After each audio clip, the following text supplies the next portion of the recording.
É isso aí, você sabe que o Tá Na Hora Goiás não escolhe notícias, não escolhe te informar. E está chegando o nosso giro com as últimas notícias policiais, com narração de Magna Santos. Um motociclista que pilotava em zigue-zague foi atropelado por um carro. Ele e o passageiro foram arremessados no chão, mas o motorista parou e aguardou o socorro. As autoridades investigam as causas, imprudência ou fatalidade.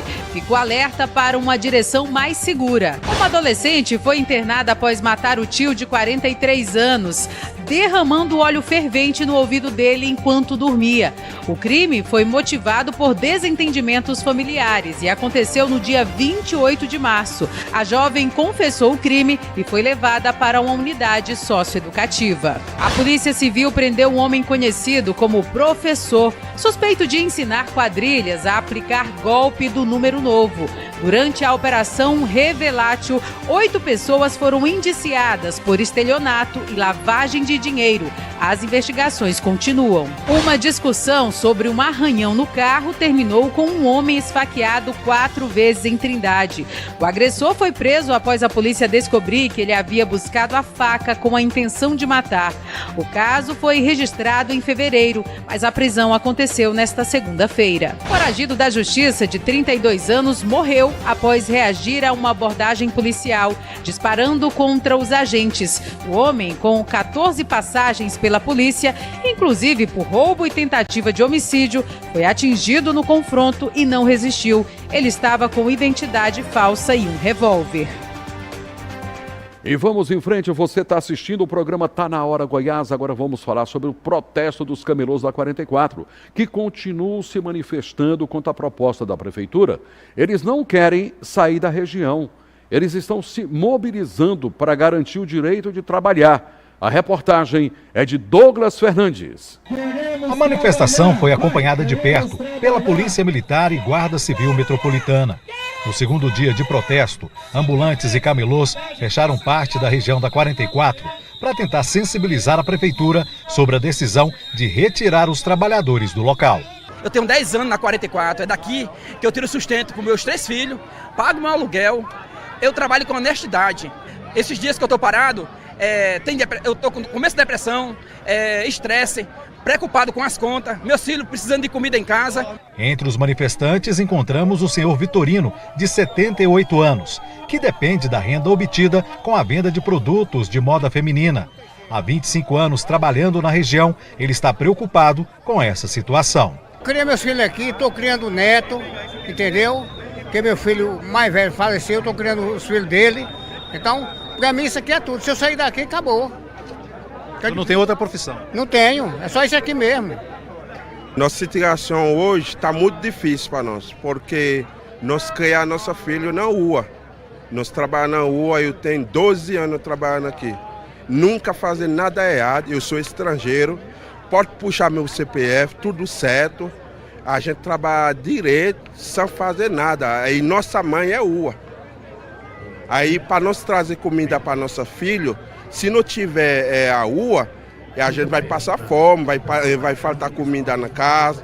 A incerteza também preocupa o Alair. Ele é cadeirante e vive da venda de lanches na região da 44. Começa a faltar as coisas dentro de casa, começa a faltar o pão de cada dia e complicado, difícil.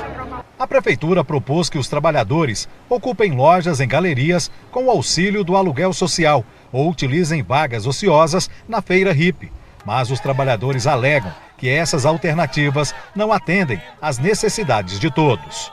É viável para nós camelô, porque tem gente também que não tem nem estrutura de cair dentro de uma loja, entendeu? E para mim, aluguel social tinha que ser custo zero. Agora pagar um valor de R$1.000 condomínio e na feira rir por quê? Pegar nós e jogar onde a feira está morta? Nós que somos pais e mães de família, precisamos trabalhar. Aqui na região, cerca de 3.000 trabalhadores informais perderam o espaço de trabalho.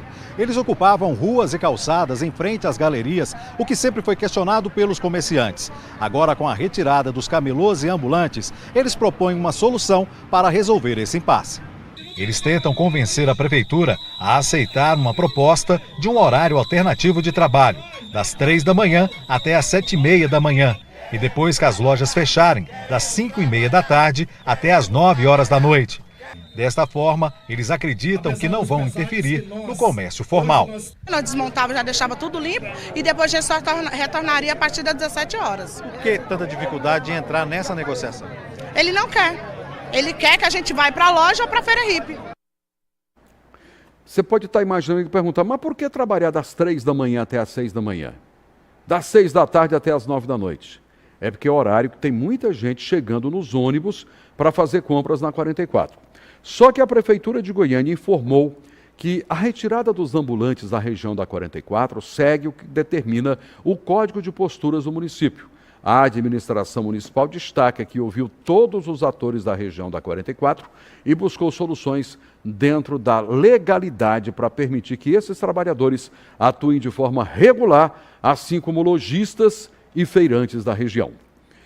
E vamos com mais uma notícia para vocês. É um comércio que dá dinheiro, só que é do mal. 4 homens foram presos em flagrante no setor Recanto do Bosque, após serem pegos com 200 quilos de fios de cobre furtados. Veja os detalhes com Sheila Araújo. Bora, velho. Madeira, velho. Bora. A rocha. A Polícia Militar prendeu 4 homens em flagrante no setor Recanto do Bosque, em Goiânia. O grupo foi pego com 200 quilos de fios de cobre furtados em uma empresa de telecomunicações. A ação foi resultado de um trabalho da inteligência do 13º BPM, que identificou os suspeitos e localizou os 3 veículos usados no crime. Durante a abordagem, os envolvidos confessaram o furto e um deles já tinha passagem por homicídio. Minha participação foi no corte. A participação que eu sou receptador, né? Sou comprador. A minha participação era enrolar os fios por dentro do carro. A participação foi cortar os fios, enrolar. Todos foram presos e encaminhados à central de flagrantes. Mais um golpe contra o crime e um alerta sobre o impacto do furto de cabos na população. É isso aí. Polícia agiu bem, agiu na hora certa e mais um assalto frustrado. Mais um caso de feminicídio contra uma mulher foi registrado em Goiânia. O batalhão da Rotan entrou em ação. Vamos conferir. Fui atacada, levei com esporro na costela. O batalhão da Rotan entrou em ação após um crime brutal em Goiânia. Um homem inconformado com o fim do relacionamento tentou matar a ex-namorada a facadas no setor Parque Amazônia. A caçada ao suspeito começou logo que ele fugiu de carro de aplicativo até Bela Vista. Mas a polícia não descansou. Quando os agentes chegaram ao esconderijo, foram recebidos a tiros. Houve confronto e o suspeito foi baleado. Ele chegou a ser socorrido, mas não resistiu. Com ele foi encontrada uma pistola 9mm e os antecedentes criminais revelaram um histórico de violência, incluindo homicídio, roubo e tráfico. Mais um caso que reforça a urgência do combate à violência contra a mulher. Enfrentou a Rotan, já sabe, não ganha. São treinados, são capacitados e agem sempre que são chamados. Tá na hora, Goiás. Muita informação para todos vocês. E tá chegando mais informações com Sheila Araújo. Boa noite, Sheila. Boa noite, Sandes. Boa noite a todos vocês que estão em casa. Vamos continuar aqui mais bem informados. Eu já começo falando, gente, porque hoje é o 1º de abril, né?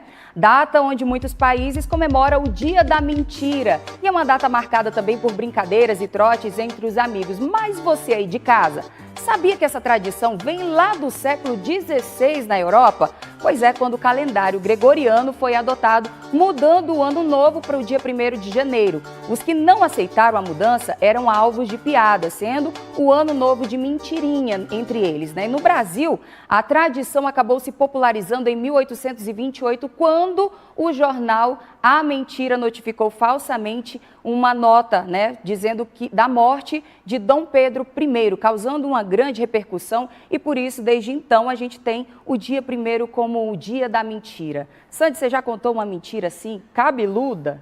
Eu, quando era criança, quando era novinho, eu contava cada mentira cabeluda e o pior, que tinha gente que acreditava. Eita, olha a situação. Mas tem muita gente que aproveita o dia de hoje para fazer brincadeiras, mas que seja apenas brincadeiras e mentirinhas leves, viu, gente? Agora vamos mudando de assunto, porque um projeto de lei que começa a tramitar na Assembleia Legislativa de Goiás pode garantir aos músicos 100% da taxa artística cobrada em bares e restaurantes, o famoso couvert. Pois é, gente, a proposta é do deputado Gugu Nader e foi debatida hoje, na verdade, na tarde de hoje, na Casa de Leis.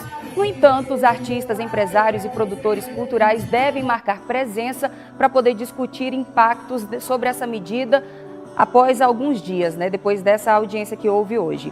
Hoje, por exemplo, o couvert artístico ele varia entre os valores tabelados, como R$10 e R$20, e a porcentagem sobre o consumo também. Mas, se aprovado, o projeto vai exigir uma fiscalização rigorosa dos estabelecimentos para garantir que todo o valor arrecadado vá direto para os músicos. Será que essa mudança aí vai realmente fortalecer o cenário musical? A gente fica daqui observando tudo e trazendo essas atualizações para vocês. Eu, como artista, também já passei por essa situação e fico na torcida para que dê tudo certo, viu? Agora, olha, o que tem de pessoas aí, acho que até você aí do outro lado da telinha, que passa por situações complicadas com o ex não é brincadeira, né? Então, esquecer um ex pode levar mais tempo do que a gente pensa. Aí tem um estudo que acaba revelando que superar o amor não é tão fácil assim, não. E a gente sabe, né? Será que existe um método infalível? Vamos conferir.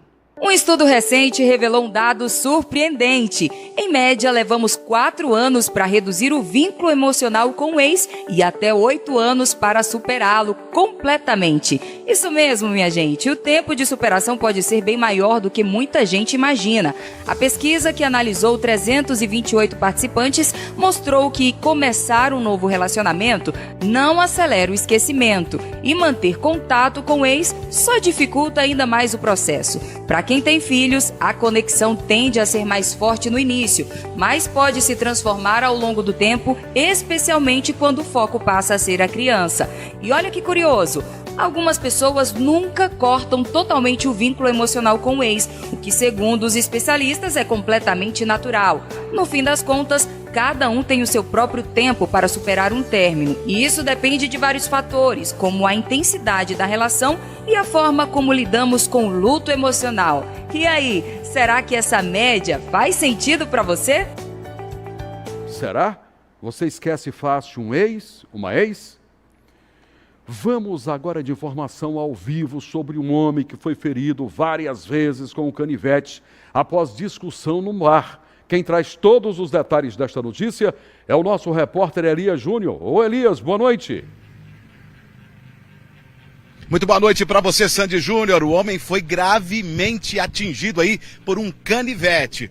Eles estavam em um bar, de acordo com o relato da própria vítima, e aí começou essa discussão e o outro lado dessa discussão acabou sacando um canivete e indo para cima dele. Foram 5 golpes que atingiram a vítima, atingiram, olha só, tórax, axila e também o olho esquerdo, viu? O laudo médico apresentou aí essas 5 perfurações. Só que ele não buscou atendimento médico, ele foi para casa, né? Mesmo aí com o seu estado de embriaguez, com todos esses ferimentos, foi para casa e apenas no outro dia é que a família levou ele para o atendimento. Encaminhou lá para a UPA da cidade de Rio Verde. Deu entrada na UPA de Rio Verde, Santos, esses casos assim envolvendo perfurações de faca, tiro, enfim.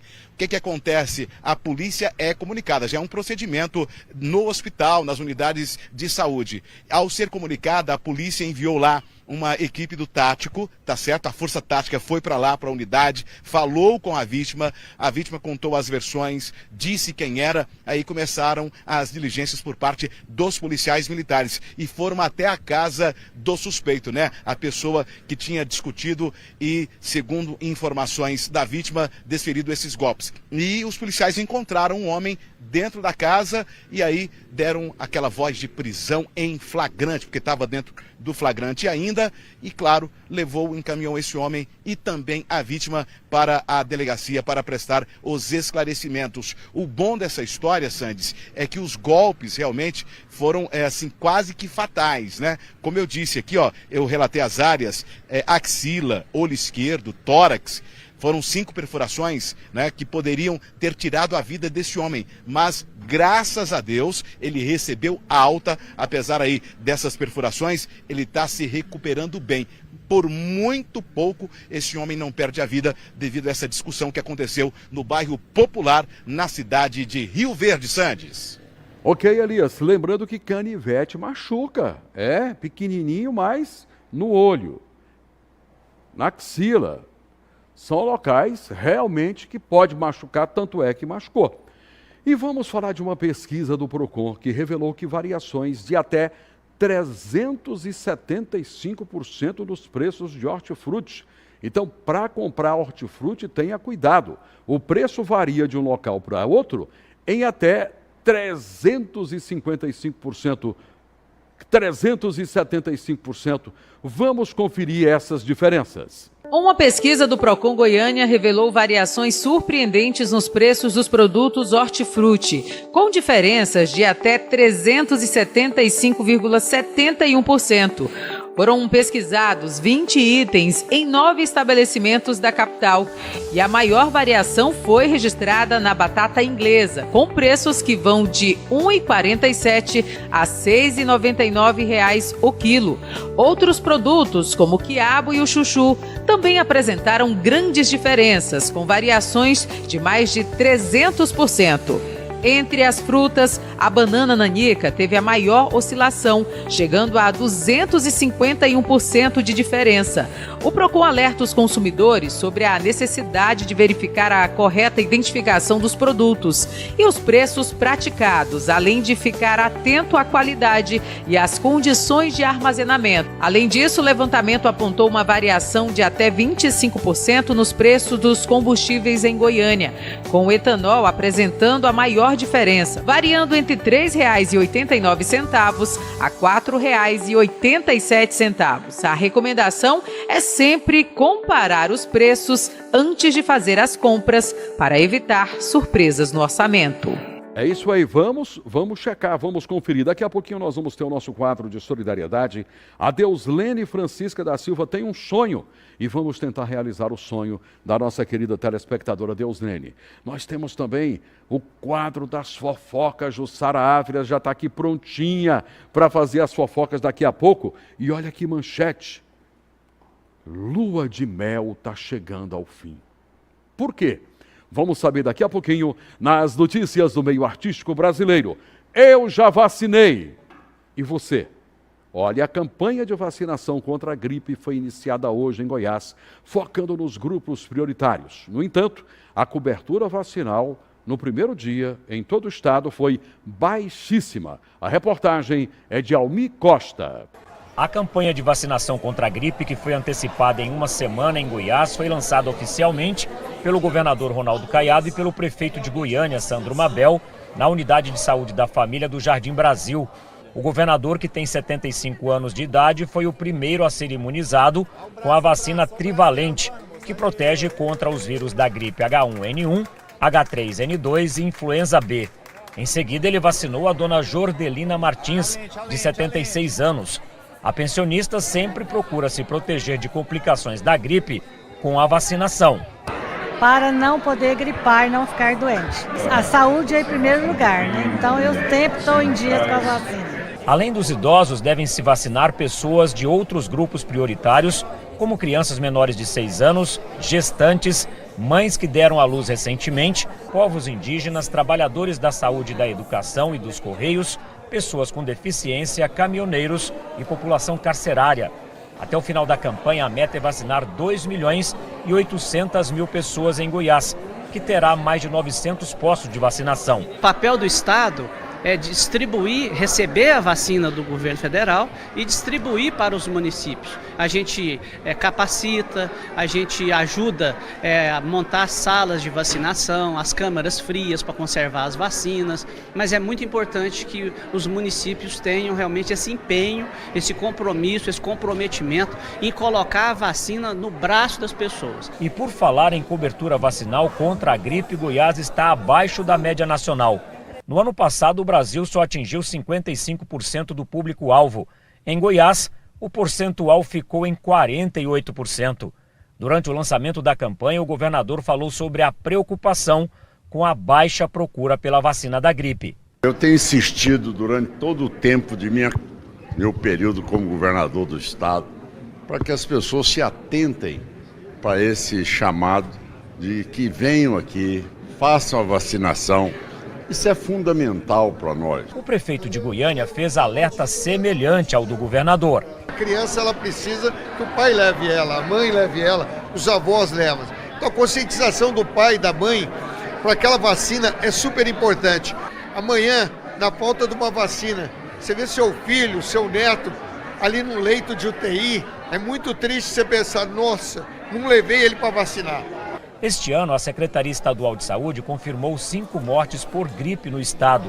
As vítimas são crianças e idosos. Eu tenho trabalhado muito em Goiás para que a gente possa diminuir cada vez mais as mortes que sejam evitáveis. Para ampliar a cobertura vacinal em Goiânia, que também está abaixo de 50% do público-alvo, a Secretaria Municipal de Saúde pretende levar o imunizante para ser aplicado também na rede municipal de educação. A gente está levando equipes de vacinação até as escolas, conferindo os cartões SUS, os cartões de vacina, e de acordo com os déficits nas vacinações, a gente está complementando os cartões SUS daquelas crianças.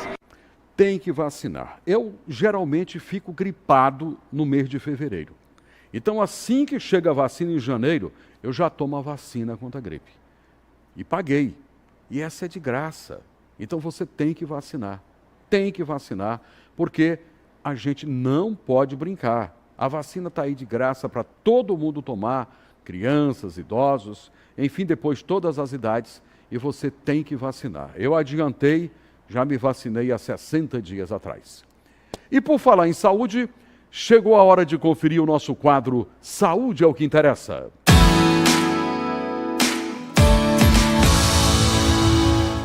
Boa noite, Sandes. Boa noite, pessoal de casa. Uma excelente terça-feira aí para todos vocês. E vamos dar continuidade com a nossa entrevistada desta semana, a Stephanie de Oliveira, fonoaudióloga. Doutora, boa noite, tudo bem? Boa noite, Lise. Boa noite, Sandes. Boa noite, pessoal de casa. E vamos continuar falando sobre o autismo. Doutora, o que os pais têm que se atentar no desenvolvimento da criança? Geralmente os pais me perguntam, Stephanie, fez 1 ano, fez 1 ano e meio, 2 anos, não está falando. A gente precisa ficar atento a essa idade. Nós temos marcos do desenvolvimento, né? Geralmente o pediatra, ali na caderneta da criança, ela segue os marcos de desenvolvimento. E dentro da fonoaudiologia, nós temos alguns marcos também esperados na fala. Então, ali em torno de 1 ano a 2 anos, a gente tem que ficar atento se aquela criança já tem um repertório de fala de 50 a 100 palavras, se ela compreende, se ela aponta, se ela tem um sorriso social quando nós falamos com eles, se atenta ao nome. Então, a gente precisa ficar atento a esses pontos e, se levantar o sinal de alerta, procurar um profissional da área. E por quanto tempo a criança fará terapias? Ótima pergunta, Lise. Eu recebo muito essa pergunta também. Os pais às vezes ficam ansiosos, né, no tratamento da criança para que ela fale, né, que é o que chama mais a atenção da família, da sociedade. Então, quando a criança não está falando, os pais procuram ajuda e esse tempo vai depender da família, do tempo de terapia que essa criança está tendo, da família em casa com essa criança, se tira um tempo para estimular também e os outros ambientes que essa criança está. E se tem diagnóstico envolvido, né? Então não tem como dizer o tempo exato, né? Eu costumo falar que não é como uma receita de bolo, né? Que 40 minutos o bolo está pronto. A gente tem um tempo ali de terapia, mas não dá para falar quando exatamente essa criança vai evoluir e ficar dentro do esperado. Muito obrigada, doutora. Sandes, é com você, até amanhã. Então, você que tem criança essa semana, fique ligada, porque a entrevista até sexta-feira é com a fonoaudióloga, a Stephanie. Agora, o nosso quadro de solidariedade, Eu Preciso de Você. Como vocês sabem, não é só na época de Natal. Estou aqui todos os dias para realizar o seu sonho. Olha o nosso endereço. Atendemos só para o sorteio, hein? Tá na hora goiás@tvacd.com.br. Sandy Júnior, amigo da gente, eu sou Deus Lene Francisca da Silva, eu tenho 57 anos, sou casada, tenho 2 filhos Infelizmente, no momento, eu estou desempregada. Eu escrevo para você na esperança de conseguir a sua ajuda. Eu tenho insuficiência venosa, sérios problemas de varizes. Estou aguardando para fazer logo uma cirurgia. Mas independente da cirurgia, o médico falou que eu preciso usar urgentemente uma meia calça de média pressão e eu não tenho dinheiro para comprar. O valor é alto para mim, que estou desempregada, não cabe no meu orçamento. Eu ficaria muito feliz se eu ganhasse esta meia através do teu quadro de solidariedade. Então, Deuslene, você precisa da meia? Boa noite, Sandy Júnior. Estou na esperança de conseguir a sua ajuda com uma meia de compressão medicinal. E ficarei aqui na torcida. É claro, você tem problema de varizes, nós mostramos a meia aí nas imagens, que esta aí, ó, é uma meia que vai até acima da batata da perna, quase no joelho, que ajuda muito na circulação. Você não tem condições de comprar. E eu quero saber da nossa produção se a Deuslene ganhou ou não ganhou.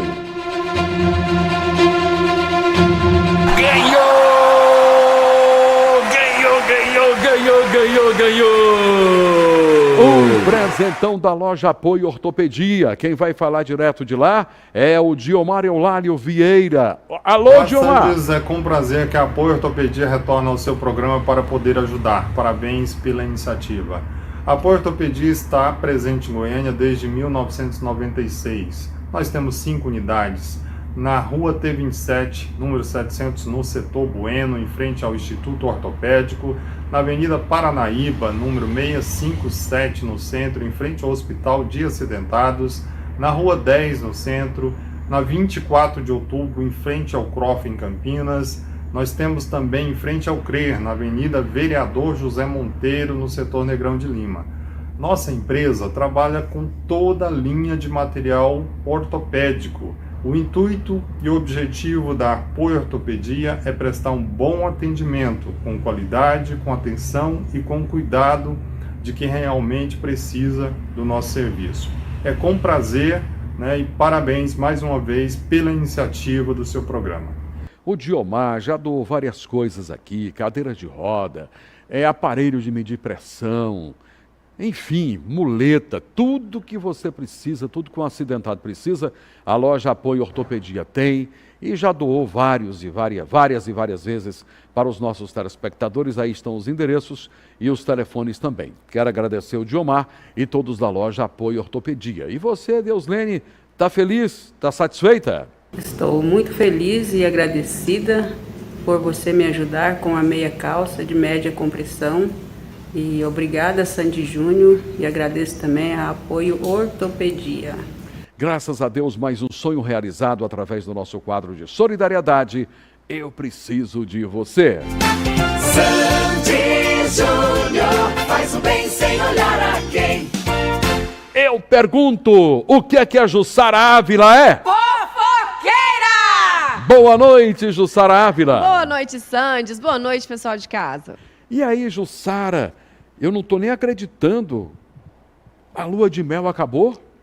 Acabou em grande estilo, viu? Os dias aí no paraíso de Sabrina Sato e Nicolas Prates estão se enxergando ao fim, né? E aí, nessa terça-feira, a apresentadora compartilhou uma foto nas redes sociais anunciando aí o último dia da viagem na África. Para fechar a viagem com chave de ouro, a Sabrina aproveitou um banho de banheira relaxante ao lado de Nicolas. E a musa fez questão de postar uma foto onde aparece radiante de topless e dando um beijo na bochecha do maridão.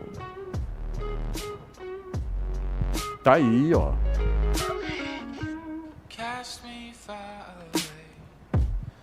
Topless, tá vendo? Tá de topless. Olha só. Foram 15 dias de lua de mel? Foram, aproveitaram bem a África, estão voltando aí com energia renovada. 15 dias. É uma boa lua de mel, 15 dias, Com né? Com certeza. Mas, Jussara... Agora é dela, hein? Que atriz linda, bonita, maravilhosa cometeu essa gafe de sentar no lugar da apresentadora? Se distraiu no ao vivo. Foi a Paula Oliveira que virou assunto nas redes sociais durante a participação no encontro com Patrícia Poeta. A atriz acabou se sentando-se no lugar da própria apresentadora no sofá do estúdio, arrancando gargalhadas da colega Malu e do público, olha só. Agora são 9h43, quase 9h44. Eu volto daqui a pouquinho, prometo. Ela mudou. Ela chegou, sentou, quando ela percebeu... Ela levantou e foi pro lugar dela. A Patrícia nem percebeu, ela estava ali fazendo o anúncio, né, o merchan dela, nem viu nada, enquanto as outras duas morreram de rir. Bomba. Mas eu falei que não é essa bombinha não, é bomba! Irmãs separadas Sim, se reencontraram. A paz reina. Simária e Simone Mendes estiveram juntas em um evento familiar. As duas se encontraram no aniversário de 1 ano da sobrinha Lara, filha do irmão delas, Caio Mendes, né? E nas redes sociais circularam vários vídeos das irmãs interagindo na festa, em clima de leveza e descontração. Olha só, família unida, sem problema nenhum. Então elas estão falando. Olha lá, ó, brincando uma com a outra, interagindo todo mundo, num clima leve, de brincadeira, e tá tudo bem entre as irmãs.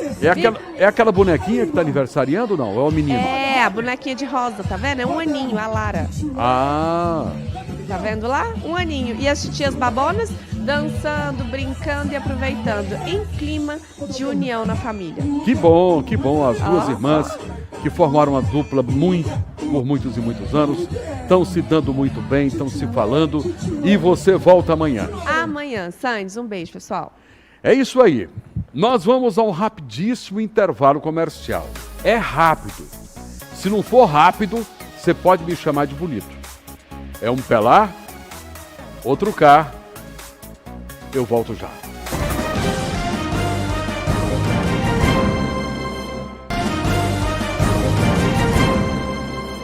Estou de volta agradecendo o carinho da audiência de Goiânia e de todo o Estadão de Goiás, onde chega as imagens da TV Serra Dourada SBT. Aniversariantes do dia, tem gente que comemora aniversário, antigamente era só final de semana. Hoje tem gente que comemora aniversário de segunda a segunda e hoje é terça, tem muita gente comemorando. Quero cumprimentar aqui o senhor Valdinei Santana, que mora na Vila Redenção aqui em Goiânia.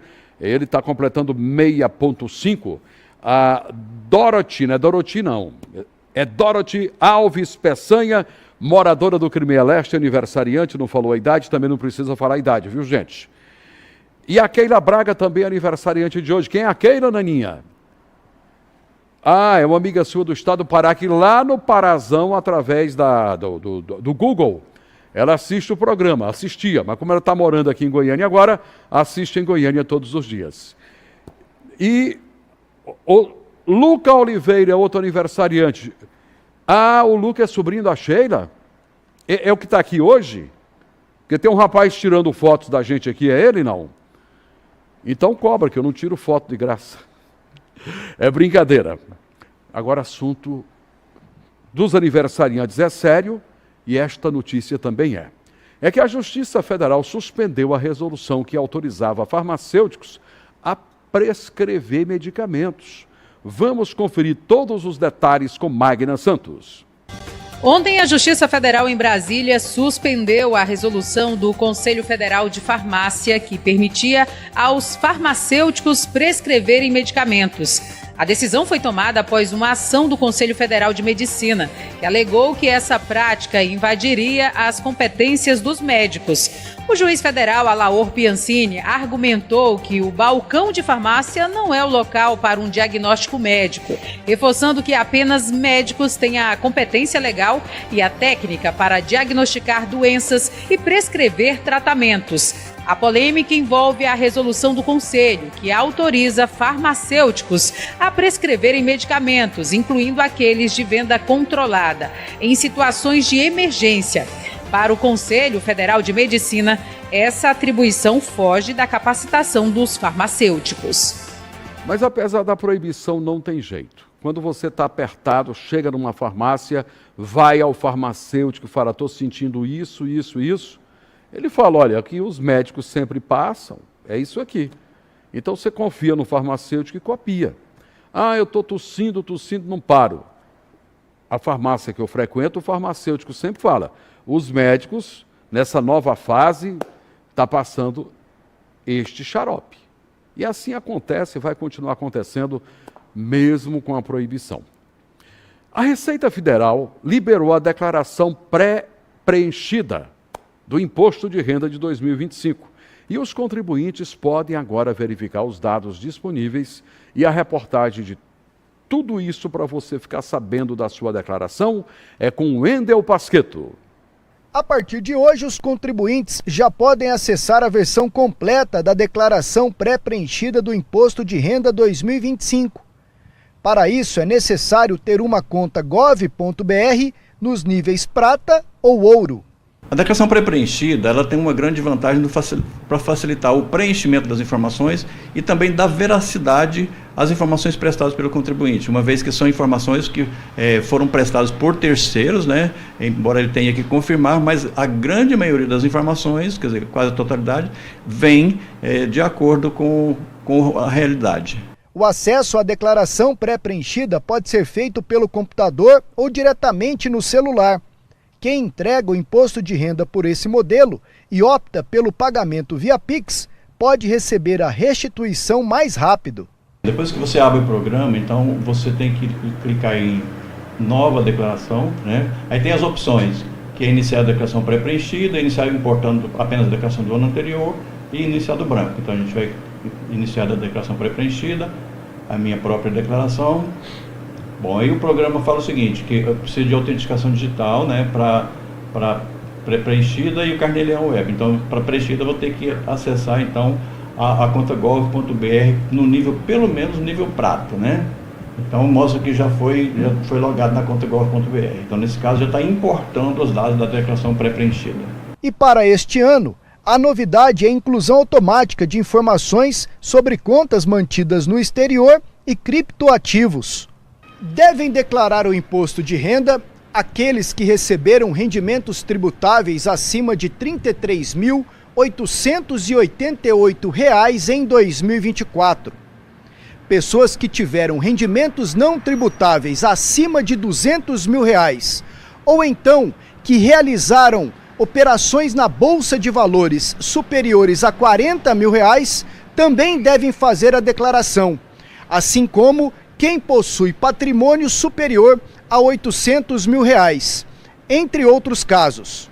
Está obrigado também a pessoa que tenha receita da atividade rural superior a R$ 189.440, se ele no ano passado utilizou aquela prerrogativa de atualizar o valor dos bens pagando um ganho de capital com alíquota reduzida de 4%, também está obrigado a declarar, e aquela pessoa que teve receita financeira, ou então lucros ou dividendos de fontes no exterior, também está obrigado a declarar, porque essas informações deverão ser alimentadas na declaração deste ano para apurar o imposto dessas operações no exterior. A Receita Federal reforça que a senha da conta gov.br é pessoal e não deve ser compartilhada. Quem precisar de ajuda para fazer a declaração pode autorizar outra pessoa por meio do site ou aplicativo da Receita, pelo ícone Meu Imposto de Renda. E atenção aos prazos. A declaração de imposto de renda, ela começou dia 17 de março e vai até dia 30 de maio, e a pessoa está obrigada a entregar dentro desse prazo, sob pena de pagar uma multa de 1% ao mês, calculada sobre o imposto de renda devido, sendo que a multa mínima é de R$ 165,74. Tem tempo, até 30 de maio, então vamos já anotando tudo.